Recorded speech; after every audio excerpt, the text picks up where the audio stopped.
वसुंधरा जी को चाहिए, अगर उनमें ईमानदारी है, राजनीतिक ईमानदारी वसुंधरा जी में है, तो उनको प्रेस कॉन्फ्रेंस बुला करके पूरे पीकेसी और ईआरसीपी जो नया एग्रीमेंट हुआ है उसके बारे में पूरी प्रेस को बताना चाहिए कि वास्तव में इसमें दम है, या जो वसुंधरा जी जब मुख्यमंत्री थी तब ईआरसीपी बनी थी, हमारी गवर्नमेंट आई, हमने कोई छेड़छाड़ नहीं करी, वसुंधरा जी के प्रस्ताव को हमने आगे बढ़ाया। अगर उनमें राजनीतिक ईमानदारी है तो वसुंधरा जी को चाहिए खाली झालवाड़ की बात नहीं करे, पूरी बात करे, पूरी योजना की बात करे, तब हम समझेंगे कि रास्ता हितों की वो बात कर रहे हैं। मन तो करता है तुम्हें दावत पर बुलाऊं, पर तुम यार मेरे खाते बहुत हो। पानी को लेकर अब तक की तमाम सरकारों ने वादे तो दावत के किए थे, पर प्रयास ऐसे रह गए मानो हम खाते बहुत थे तो हिचक थी दावत देने की। लेकिन सवाल यह है कि हमारी जरूरत का निर्धारण कौन करता है? अभी तो मैं जरूरत भर की बात कर रहा हूं, दावत लायक स्थिति की नहीं। खैर, पहले प्रयास में कांग्रेस बीजेपी आपस में खुलकर खेले, खूब दोषारोपण किए। 2023 में सिनेरियो बदल गया, भजन लाल ने कमान संभाली और पीकेसी ईआरसीपी की सौगात तक ले आए, तो पुराने दोषारोपण करने वाले धड़े एकाएक सुर्खियों में आ गए। अशोक गहलोत ने राजे से शिकायत की है, केंद्र को ललकारा या राजे को उकसाया, क्योंकि अब तो कागज सबके सामने है और जो मिलना है वो पहले से थोड़ा ज्यादा है। हालांकि दावत तो अब भी सालों दूर है, ऐसे में जादूगर का इशारा क्या है? आज इसी पर चर्चा करेंगे। नमस्कार, स्वागत है आप सभी का। आपके साथ मैं हूं स्वप्निल और मेरे साथ जो गेस्ट जुड़ रहे हैं आपको इंट्रोड्यूस करवा देता हूं। बीजेपी प्रवक्ता कृष्ण कुमार जानू जी मेरे साथ हैं, संदीप कलवानिया जी कांग्रेस प्रवक्ता हैं, एकलव्य सिंह राजनीतिक विश्लेषक हैं और राकेश शर्मा मेरे सहयोगी हैं। मैं आप सभी का स्वागत कर रहा हूं समाचार प्लस पर। राकेश, आपसे शुरुआत कर रहा हूं और मैं चाहता हूं, पुराना ईआरसीपी और अब तो पीकेसी ईआरसीपी का भी एमओयू सामने आ चुका है, हम आसानी से आंकड़ों के लिहाज से कंपैरिजन कर सकते हैं ना, मैथ्स तो सिंपल होती है, क्या बेटर है? बिल्कुल, देखिए स्वप्निल जी, जो पूर्व मुख्यमंत्री अशोक गहलोत ने ये जो इशू छेड़ा है, निश्चित तौर पर ये इशू बहुत संवेदनशील है। संवेदनशील इसलिए कह सकते हैं हम इसको, क्योंकि जो ये ईआरसीपी की जो परिकल्पना करने के बाद इसकी पूरा एक ड्राइंग डिजाइन और इस प्रोजेक्ट को तैयार करवाया था वसुंधरा राजे जब मुख्यमंत्री थी तब। उसके बाद लगातार जो है सत्ता बदली, अशोक गहलोत सत्ता में आए और इसके साथ साथ ही केंद्रीय जल शक्ति मंत्री बने गजेंद्र सिंह शेखावत। अशोक गहलोत इस मर्म को इसलिए छेड़ रहे क्योंकि उन्हें पता है कि ये जो ईआरसीपी पीकेसी योजना है ये निश्चित तौर पर बीजेपी में आंतरिक कलह पैदा कर सकती है। उसकी वजह यह है कि जो वसुंधरा राजे ने ड्राइंग डिजाइन बनाई थी, हमारी जो विभाग के वरिष्ठ अधिकारी हैं, जल संसाधन विभाग के, और जो इस योजना पर वो बहुत लंबे समय से काम कर रहे हैं, उनसे जब हमारी बात हुई तो उनका यह कहना था कि वसुंधरा राजे ने जो ड्राइंग डिजाइन बनाई थी उसमें ईआरसीपी का जो पानी था पहले पूर्वी राजस्थान के उन जिलों में जाना था जहां से चंबल नजदीक है, उससे लागत कम होती, जिसमें खासतौर पर धौलपुर, भरतपुर और ये जो पूरा बेल्ट है इस साइड से पानी जाना था। लेकिन जब चूंकि गजेंद्र सिंह केंद्रीय जल शक्ति मंत्री बने तो उन्होंने इस ड्राइंग डिजाइन में कुछ तकनीकी बदलाव, वहां जो अधिकारी बैठे हैं उन्होंने इसमें किए। उसके बाद इस पानी को पहले जो पूर्वी राजस्थान के लिए योजना बनी थी, जो भरतपुर, धौलपुर और ये जो पूरा करौली, सवाई माधोपुर, इन इलाकों में पहले पानी जाता, उस पानी को जयपुर की तरफ लाने के प्रयास किए गए। साथ ही जो बारा साइड, झालावाड़ साइड का जो एरिया था, क्योंकि जो बताया जाता है और वो जगजाहिर भी रहा है कि वसुंधरा राजे पूर्व मुख्यमंत्री और जो केंद्रीय जल शक्ति मंत्री हैं, इनके बीच में भले एक ही राजनीतिक दल से जुड़े हों, लेकिन इनमें आपसी जो इनके मतभेद हैं वो जो समीकरण रहे हैं, जिस तरह के भी रहे हैं, लेकिन उसमें जो बदलाव हुआ है वो बदलाव निश्चित तौर पर पीकेसी ईआरसीपी योजना की लागत भी बढ़ा रहा है। और जो मूल उद्देश्य था ईआरसीपी का कि पूर्वी राजस्थान के 13 जिलों की 83 विधानसभा सीट, वहां की आबादी को पानी उपलब्ध करवाना था, वो पानी थोड़ा सा कहीं ना कहीं घूम करके आया है। अब वसुंधरा राजे ने जिन इलाकों को प्राथमिकता दी थी वो क्षेत्र संभवतः अभी पीकेसी ईआरसीपी में प्राथमिकता में नहीं है, उनको कहीं ना कहीं बैकफुट पर धकेला गया है।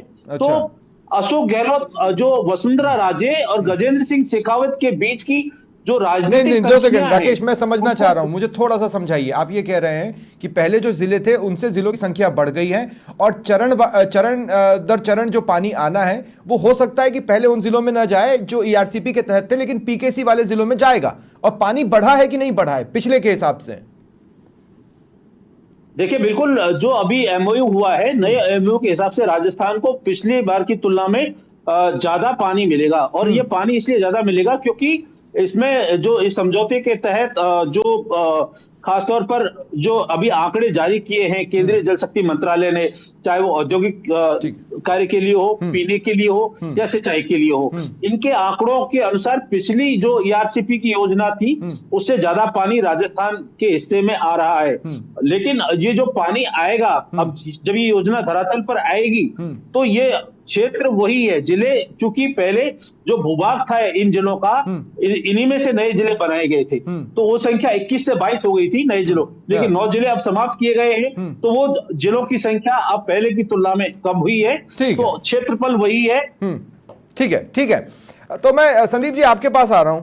मतलब बचपन से ऑनेस्टी या ईमानदारी शब्द के बारे में जो मैंने सुना है वो तो ईमानदारी होती है और वो अपने 100% स्ट्रेंथ के साथ होती है। ये राजनीतिक ईमानदारी क्या होती है? मतलब अशोक गहलोत वसुंधरा राजे के राजनीतिक ईमानदारी को जगाना चाहते हैं, तो ये राजनीतिक ईमानदारी क्या होती है?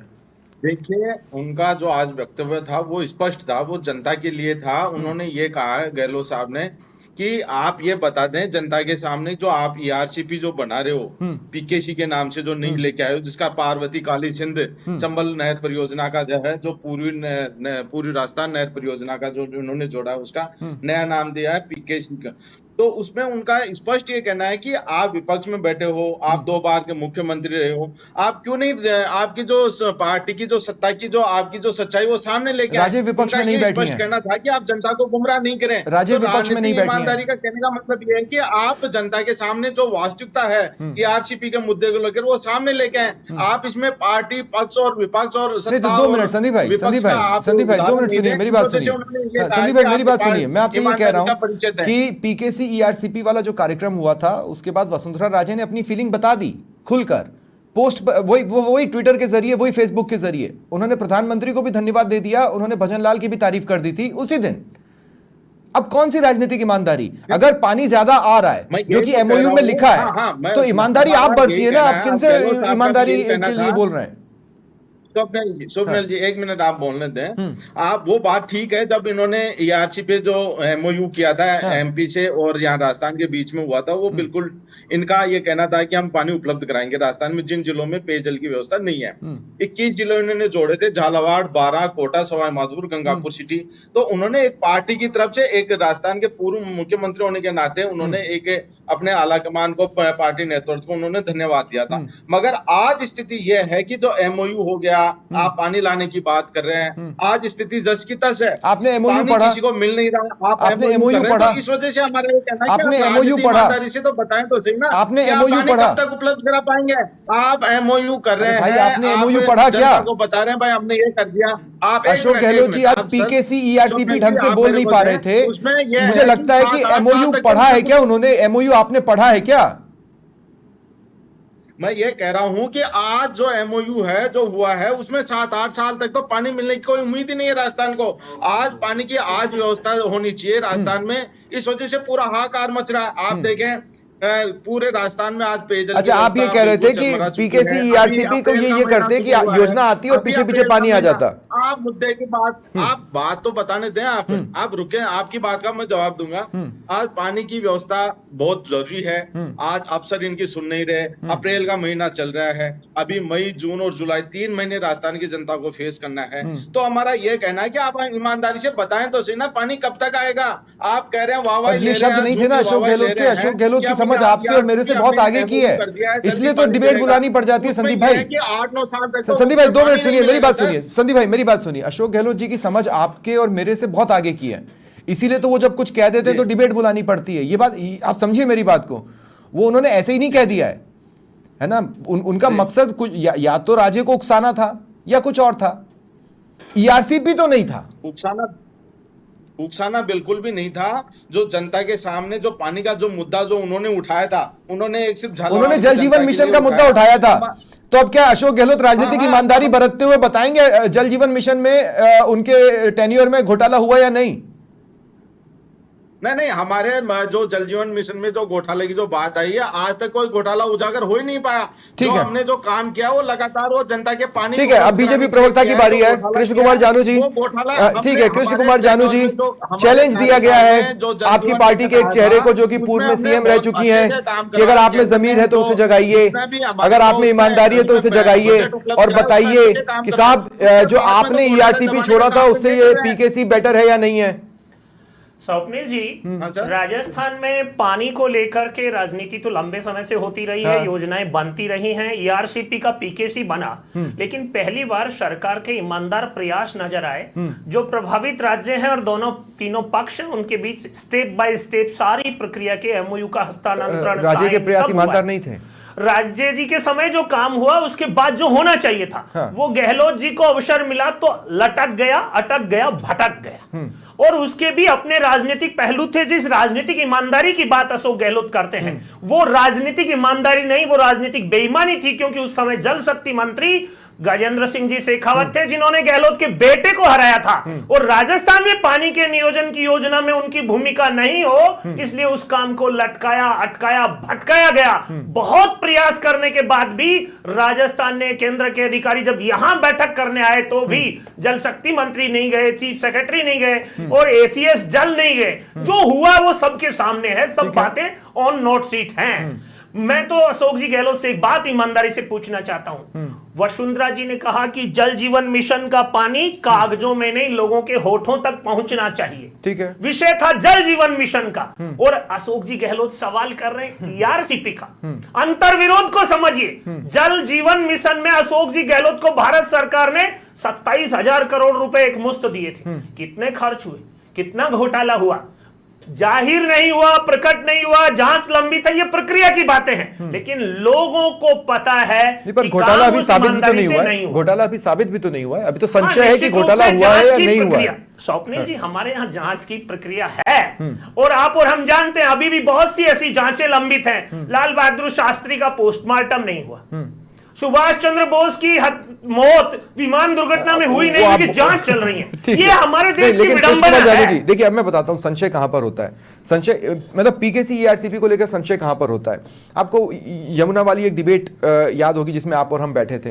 हरियाणा के आपके सीएम ने जिस तरह से कहा था कि हमारे पास एक्स्ट्रा होगा तो हम राजस्थान को देंगे, उससे ये पता चल जाता है कि साहब राजस्थान है ना वो भिखारी वाले एंड पर है और भीख मिलेगी तो ले लेंगे। तो बात तो यही है ना कि पीकेसी ईआरसीपी क्या राजस्थान की जरूरत को समझ रहा है और क्या राजस्थान की जरूरत के हिसाब से चीजें उसमें जुड़ी हैं? स्वप्निल जी, यहाँ एक छोटा सा अंतर है। हरियाणा के मुख्यमंत्री ने अपने राजनीतिक हितों के लिए, अपने राजनीतिक स्वार्थ के लिए, अपने राजनीतिक जनता को साधने के लिए जो बोला वो बोला। मूल समस्या कहां थी? पिछली डिबेट में भी एक विषय आया था। हरियाणा से राजस्थान पानी लाने के लिए नहर, पाइपलाइन या कुछ तो हो, उस पर पहली बार राजस्थान की सरकार काम करती हुई दिख रही है। जब साधन होगा तो अच्छा होगा, हम ले पाएंगे। साधन ही नहीं है तो कौन सा बोतल भर के लाए हैं? ठीक है, एकलव्य सिंह, क्या लगता है अशोक गहलोत क्या मतलब उनका निशाना कहां पर था, कि क्या था निशाना बेसिकली? देखिए स्वप्निल जी, मैं समझता हूं कि सबसे पहले ये जिस पे उनने प्रतिक्रिया दी है, थोड़ी सी उसकी बात कर लेते हैं। जो माननीय वसुंधरा राजे जी हैं, जो पूर्व मुख्यमंत्री हैं, मैं समझता हूं कि उनके बारे में एक चीज़ जिसकी उनके विरोधी भी मतलब एक तरह से उनकी तारीफ करते थे, वो थी उनकी प्रशासनिक कुशलता। और उनकी प्रशासनिक कुशलता का एक जो बेसिस था कि उनकी एक ब्यूरोक्रेसी, जो अफसरशाही जिसे कहते हैं, उस पर उनकी एक पकड़ थी, होल्ड था, लगाम जहाँ ज़रूरत पड़ती थी वहाँ वो लगाम भी कस लेती थी। और उन्होंने वही किया है, वो उनका नेचर है, उनके क्षेत्र का मामला था। जो अधिकारी जो इस जिसे कहते हैं कि वो नहीं हो पा रहा था क्रियान्वयन धरातल पे जल जीवन मिशन का, तो उसके अधिकारियों पे लगाम कसी है कि भाई आपका ये दायित्व है करने का, वो आपने नहीं करा। हाँ, ये मान सकते हैं कि ये सरकार को भी एक इशारा हो सकता है कि भाई यहाँ पे हमारे क्षेत्र में ये समस्या है, अधिकारियों की ये कमी है, तो इसमें ये होना चाहिए। चैनल कोई और भी हो सकता था, पर सोशल चैनल को भी उन्होंने चुना, ठीक है। परंतु देखिए, मैं आपको बताऊं कि इंपॉर्टेंट क्या है। अब आप अशोक गहलोत जी पे आ जाइए। अशोक गहलोत जी भी वही कर रहे हैं जो उनकी एक्सपर्टीज है। जैसे वो अपनी पार्टी में अंतर कलह करा के और राज किया उन्होंने, अब शायद वो उसको दूसरी पार्टी तक एक्सटेंड करने की कोशिश कर रहे हैं कि अब इनमें मैं अंतर कलह लगाऊं, लेकिन क्योंकि उनको अपनी ऐसा पार्टी वक्त में दिखा। अंतर कलह करवाना और दूसरी में बहुत फर्क होता है। नहीं, पर उनको ये मौका दिखा, ऐसा उनको लगा कि ये एक मौका है, कोशिश करने में कोई हर्ज नहीं है। ये उनको अपने नेचर कैरेक्टर की वजह से हो सकता है कि लगा हो। अच्छा। वसुंधरा राजे जी का अगर आप पूरा राजनीतिक जीवन देखेंगे तो भले ही उनकी एक स्ट्रॉन्ग एडमिनिस्ट्रेटर की इमेज हो, लेकिन आपने उनको कभी अपने ही किसी मंत्री या उप मुख्यमंत्री के लिए निकम्मा नकारा जैसे शब्द यूज करते हुए नहीं देखा होगा। परंतु अशोक गहलोत जी का जो पिछला कार्यकाल रहा उसमें इनकी अपने मंत्रियों पे, अपने एमएलए पे, अपनी ब्यूरोक्रेसी पे क्या लगाम और पकड़ रही है सारे प्रदेश ने देखा। तो आप ये कह रहे हैं कि अशोक गहलोत ने बेसिकली वसुंधरा राजे को उकसाने की कोशिश की ऑफ कोर्स, इसमें तो कोई डाउट ही नहीं है। और उनके माध्यम से एक तरह से सरकार पे जिसे कहते हैं कि एक तंज कसने की कोशिश करी है। देखिए स्वप्निल जी, ये इशू जो है, जो वसुंधरा राजे जी ने जिस पे प्रतिक्रिया करी, जो ट्वीट किया, वो एक ब्यूरोक्रेसी बेस्ड इशू है कि उनके क्षेत्र में जो एक मिशन का एक जो ऑब्जेक्टिव था वो नहीं हो रहा था, तो उसमें जहां उनको कमी लगी उनने अधिकारियों को खींचा। तो ये तो वो तब भी करती थी जब वो मुख्यमंत्री थी। लेकिन एक छोटा सा काउंटर है, यही ब्यूरोक्रेसी तो पीकेसी ईआरसीपी संभालेगी, दूसरी ब्यूरोक्रेसी तो नहीं आने वाली है। जी, मैंने तो आपको कहा ही ना कि ये एक सरकार के लिए एक देखिए, एक अनुभवी नेता क्या करता है। आज एक मुख्यमंत्री हैं जो पहली बार मुख्यमंत्री बने हैं, उनको इस गवर्नमेंट के लिए उनका एक विजन है और मेरे ख्याल से वो उसको लेके समर्पित भी हैं, परंतु उनका जो एक्सपीरियंस वो ब्यूरोक्रेसी को लेके वो वसुंधरा जी के बराबर तो नहीं हो सकता। लेकिन तो वसुंधरा जी एक अनुभवी नेता के तौर पे अगर पॉइंट आउट कर रही हैं कि भाई हमारे क्षेत्र में या इस इशू में इस चीज को लेके कमी है, तो सरकार ने भी, मैं समझता हूं कि इसको पॉजिटिवली लिया है, इसीलिए तो इस पे एक्शन लिया है। तो इसमें गलत कहां है? ये तो एक अनुभवी नेता का दायित्व होता है भाई। ठीक है, मैं राकेश एक सवाल मैं ये पूछना चाहता हूं, हम पीकेसी ईआरसीपी की गति पर भी थोड़ी सी अगर बात कर लें तो बहुत सारे स्टेजेस होते हैं, डीपीआर होती है, फिर वो फाइनलाइज होती है, उसके बाद टेंडर्स होते हैं वगैरह वगैरह वगैरह। पीकेसी ईआरसीपी पर इतने बड़े आयोजन के बाद इसमें से कौन सा स्टेज क्लियर हुआ है? देखिए स्वप्निल जी, पीकेसी ईआरसीपी एक राजनीतिक स्टेज से अभी बाहर नहीं आ पाई है। पूर्व सीएम जो अशोक गहलोत है उन्होंने भी ये कहा था कि हमने ईआरसीपी का काम शुरू कर दिया है और धरातल पर वो काम कहीं काली तीर और जो योजना उसके आसपास थोड़ा बहुत कुछ नजर आया था। जो योजना पहले से चल रही थी उसी के नाम पर उसकी शुरुआत दिखाई गई। उन्होंने कहा हम इसको चरणबद्ध तरीके से करेंगे, राज्य सरकार करेगी। अभी निश्चित तौर पर दोनों राज्यों की सहमति के बाद प्रधानमंत्री ने इसका शुभारंभ तो कर दिया है, लेकिन धरातल पर अभी इसका ज्योग्राफिकल स्ट्रक्चर पूरी तरीके से तैयार नहीं है। इस योजना को लागू होने में बड़ी योजना है, 50 से 60 हजार, लगभग 60 हजार करोड़ तक इसकी लागत पहुंच बताई गई अभी। तो ये योजना कोई हाल फिलहाल या 1 साल 2 साल में पूरी होने वाली नहीं है, इसको लंबा समय लगेगा। इससे हम सोचे कि इन्हीं गर्मियों में पानी आ जाए, ये संभव नहीं है। ये बड़ी योजना, बड़ी परियोजना है। इस परियोजना को पूरा होने में कम से कम 5 साल से ज्यादा का समय लगेगा। तो निश्चित तौर पर ये आगामी चुनाव तक जाने की इसकी उम्मीद है कि धीरे धीरे उससे ज्यादा भी लग सकता है। इस तरह की परियोजनाएं 7 से 8 साल ले सकती हैं। ये देखिए, एक दुखद पहलू हो सकता है, विडंबना हो सकती है, लेकिन सच्चाई भी यही है। लेकिन ठीक है, संदीप कलवानिया जी, मेरा एक सवाल लीजिएगा।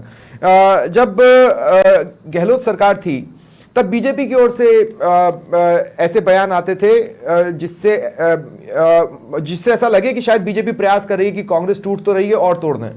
लेकिन मैं ये कहना चाहता हूं कि हर किसी दूसरे का घर जलाने वाला हनुमान नहीं होता। आप समझ रहे हैं मेरी बात संदीप भाई?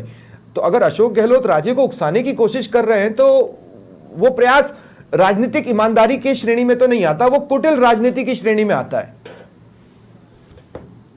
देखिए, ऐसा कुछ भी नहीं स्वप्निल जी, आप मेरी बात को समझना, बीच में इंटरप्ट नहीं करें आप। जो बयान दिया गया है वो स्पष्ट जो अपने प्रशासनिक व्यवस्था जो बनी हुई है, अफसरशाही जो हावी हो रही है नेताओं पर, उसके ऊपर दिया गया था। राज्य में पेयजल की व्यवस्था चरमराई हुई है। संदीप भाई, अगर आप इस तरीके से मत कीजिए। संदीप भाई, उन्होंने स्पेसिफिकली कहा था कि राजे ईमानदारी बरते और प्रेस वार्ता करें। आप देखिए, आप अगर स्वप्निल जी, आप मैं पहले भी बोल रहा था तो भी आपने बीच में आपने इंटरप्ट किया। लेकिन मैंने एकलव्य को भी किया और कृष्ण कुमार जानू जी को भी किया, उनको बुरा नहीं लगा। संदीप भाई, इससे पहले आप बीच में करने लग जाते हैं। आप मैंने जवाब बात ही शुरू नहीं की, उससे पहले तो आपने बीच में टोकना शुरू कर दिया। क्या मैंने कृष्ण कुमार जानू को नहीं टोका? क्या एकलव्य को नहीं टोका, मैं टोकूंगा जहां पर आप गलत होंगे। आप यहाँ पर नहीं, गलत है। आप उन्होंने देखें, ब्यूरोक्रेसी को बोलने की जगह जो वसुंधरा राजे को बोला कि प्रेस वार्ता करो। स्वप्निल जी, आप एक मिनट आप जवाब देने दें। हाँ। आप जो उन्होंने वक्तव्य था वो स्पष्ट ये था कि आज राजस्थान की जनता को पानी नहीं मिल पा रहा। आप ये नहीं कह सकते आप 2 बार के मुख्यमंत्री हैं कि आप सिर्फ झालावाड़ की बात करें। उन्होंने स्पष्ट कहा कि आप जो ईआरसीपी की जो योजना जो पीकेसी के नाम से लेके आए हैं उसके बारे में आप स्पष्ट कहें। और दूसरा, आप झालावाड़ की जनता के लिए आप चिंतित नहीं है, आप 2 बार मुख्यमंत्री रहे, आप पूरे राजस्थान के लिए आप रहे, इसमें उकसाने की कोई बात नहीं ठीक थी। है, तो संदीप भाई, पानी के लिए एक छोटा सा सवाल। बचा हुआ आप मीडिया रिपोर्ट देख लें, आप ठीक अपने है, मीडिया रिपोर्ट अरे हम देख तो लें। खुद राकेश जी से हर जगह बुलवा ही पानी रहे हैं की ना व्यवस्था भाई। बिल्कुल अब संदीप भाई एक छोटी सी लग बात सुनिए, संदीप भाई एक छोटी सी बात सुनिए। मैं ये कह रहा हूं कि वसुंधरा राजे और अशोक गहलोत ये दुर्विरोधी हैं, ये 2 डिफरेंट धड़े हैं। अब ये एक दूसरे की बात माने या नहीं माने कहना मुश्किल है, लेकिन जो आपका नजदीकी रहा हो, जैसे आपके पूर्व ओएसडी, वो भी तो बहुत कुछ कह रहे हैं, तो राजनीतिक ईमानदारी बरतते हुए उस पर भी बयान आ जाए, कहां दिक्कत है? देखो स्वप्निल जी, वो तो जो मामला है वो व्यक्तिगत मामले हैं, वो पार्टी लाइन से हटकर मामले हैं, वो सरकार से अलग हटके मामले हैं। जो आज जो बात जो हुई है अपन अच्छा। उसी पे बात करें तो ठीक रहेगा। मैं उसी पर हूं। और सिर्फ ईआरसीपी की वास्तविकता बताने के लिए बात हुई है, ठीक है। और पानी की व्यवस्था के लिए सरकार क्या काम ठीक है। कर रही है, मैं आज यही मुद्दा ठीक था। है। और उसी के ठीक लिए है। कहा गया है आज मुख्यमंत्री महोदय जो आप अशोक सत्ता में गहलोत जी रहकर ने सवाल यही कहा लेंगे था विपक्ष से, कैसी कि बात जो कर रहे आप हैं पानी कृष्ण की कुमार व्यवस्था जानू जी? कब कर रहे हैं, आप तो सिर्फ मेरे झालावाड़ सवाल की लीजिए, चिंता नहीं करें। लेकिन एक छोटा सा जो काउंटर, बता रहे हैं आप उस मुद्दे को दूसरी तरफ लेके जा नहीं रहे नहीं, हैं मैं कि कहीं नहीं ले जा रहा हूँ क्या संदीप जी, कहा था। मैं ईआरसीपी के आसपास इस मुद्दे को रख रहा हूँ, लेकिन एक छोटा सा पॉइंट एकलव्य जोड़ रहे हैं, उसके बाद मैं कृष्ण कुमार जानू जी के पास जाऊंगा। आप उस पर बात करें ना, फिर किरोड़ी लाल मीणा जी क्या कर रहे हैं सरकार में रहते हुए, आप उस पर भी बात गोविंद सिंह करें। डोटासरा क्या कर रहे हैं विपक्ष में रहते हुए?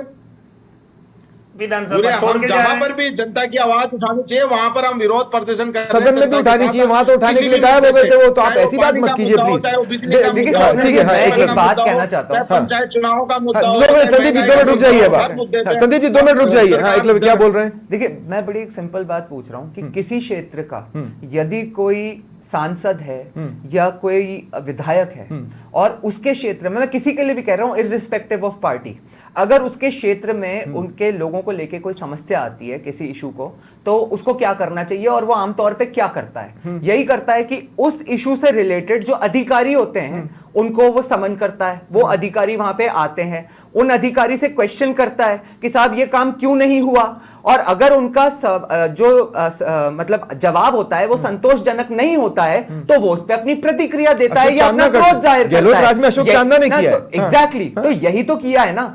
फर्क सिर्फ मैं आपको बता दूं क्या है कि जैसे आपने देखा होगा कि जो पूर्व मुख्यमंत्री अशोक गहलोत जी हैं वो भी ट्विटर आजकल बहुत ज्यादा खेलते रहते हैं, लेकिन वसुंधरा जी का चाहे कोई माने चाहे नहीं माने, एक बार वो स्वयं भी इस बात को, वो खुद इस बात में विश्वास रखती हैं कि जो पद होता है ना, वो कद होता है किसी नेता का, वो पद और मत से नहीं होता है। ये इशू इतनी ब्लो आउट ऑफ प्रोपोर्शंस हुई इसलिए है क्योंकि ये ट्वीट वसुंधरा राजे जी ने किया है। हाँ, ठीक है, ये फैक्ट है, जो उन्होंने किया है वो कोई भी एमएलए और लेकिन क्या MP ये को इतना यही बड़ा करना चैलेंज चाहिए। है कि उसको वसुंधरा राजे स्वीकार करें और उस पर जवाब दें? वो तो बहुत तड़ से लिख के दे देंगी पीकेसी ईआरसीपी इज बेटर, वो तो पहले ही दे चुकी हैं, नहीं, वो तो पहले ही बोल चुकी वो हैं। तो वो कर ही सकती हैं, लेकिन मतलब अगर इस तरह से है तो फिर तो जो उन्होंने इशू उठाई थी एक तरह से उनको तो फिर उसमें वो जल जीवन मिशन की भी बात करेंगी, तब क्या देंगे ये जवाब? ये कर पाएंगे क्या प्रेस कॉन्फ्रेंस साथ में? कृष्ण कुमार जानू जी, स्वप्निल जी, वसुंधरा जी ने पानी के विषय पर, ये पूरा अखबार का हेडलाइन मेरे पास है, 42,000 करोड़ रुपए जो राजस्थान को मिला उसमें झालावाड़ के हिस्से का जो उपयोग था, और संबंधित अधिकारी थे अधीक्षण अभियंता दीपक सिंह झा, और उनसे वहां के सांसद भी मौजूद थे वसुंधरा जी के सुपुत्र। सारा विषय पूछा और उनका जवाब जब संतोषप्रद नहीं था तो उन्होंने ट्वीट किया। वसुंधरा जी ने ट्वीट भी किया, पीसी भी कर देंगे, और ईआरसीपी और पीकेसी का अंतर भी बता देंगे। क्या अशोक गहलोत इस बात की गारंटी देते हैं कि वो जल जीवन मिशन में महेश जोशी ने जो गड़बड़ की उस पर राजनीतिक ईमानदारी से बयान देंगे? आरोप है, अब उसे आरोप कहा जा सकता है, लेकिन जनता के पास और जांच एजेंसियों के पास जो सारा विषय है, मुख्यमंत्री के नाते वो राजनीतिक ईमानदारी से बयान देंगे। लेकिन कृष्ण कुमार जानू जी, देखिए इतना तो साफ है, एक एक्सपीरियंस एडमिनिस्ट्रेटिव पावर साबित कर चुकी महिला जो कि पूर्व सीएम है, उन्होंने आपको ये बताया कि साहब ब्यूरोक्रेसी और अधिकारी काबू में नहीं है। नहीं, ये ठीक है, कहाँ बताया? अब एक तरह से इशारा ही किया है उन्होंने सरकार को सुझाव देने की कड़ी में ही मैं इसे लेता हूं। स्वप्निल जी आप सही कह रहे हैं। हाँ, लेकिन उन्होंने लेकिन जो आरोप लेकिन उठाया लेकिन जल जीवन मिशन के उस पैसे का हाँ, उपयोग ठीक है। झालावाड़ में प्रॉपर नहीं हुआ, ये विषय है। एग्जैक्टली, लेकिन यही ब्यूरोक्रेसी पीकेसी ईआरसीपी भी तो संभालेगी, जो मैंने अभी थोड़ी देर पहले एकलव्य से भी कहा। ये ट्वीट हो सकता है नसीहत का काम करे, और भारत सरकार के जल संसाधन मंत्री ने इस विषय को मॉनिटर भी करना शुरू कर दिया है। और अशोक गहलोत ने भी तत्काल प्रभाव से जल शक्ति मंत्री को और उसके एसीएस को बुलाकर छुट्टी के दिन चर्चा करनी शुरू कर दी है। सॉरी भजनलाल जी ने। चलिए ठीक है, बहुत बहुत शुक्रिया आप सभी का मेरे साथ जुड़ने के लिए, इस चर्चा में शामिल होने के लिए। फिलहाल इतना ही, नमस्कार।